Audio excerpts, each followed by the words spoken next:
দেবী মনসার পুজোর কাহিনী নিয়ে নানা গল্প প্রচলিত আছে। এরকমই একটি গল্প আজ বলব। দেবী মনসা ছিলেন শিবের কন্যা। মর্তলোকে শিব ভক্ত ছিলেন সেই সময় সকলেই।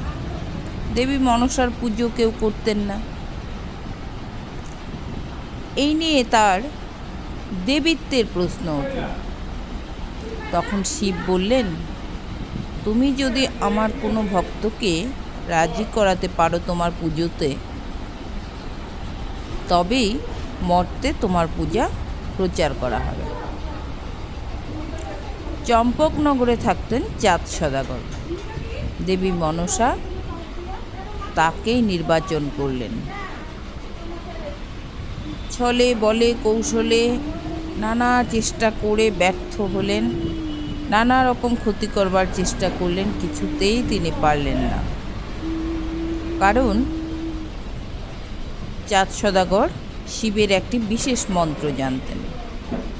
অবশেষে অপ্সরা নারী রূপে সেই মন্ত্র চাঁদ সদাগরের কাছ থেকে জেনে নিয়ে বললেন, আমাকে পুজো করো।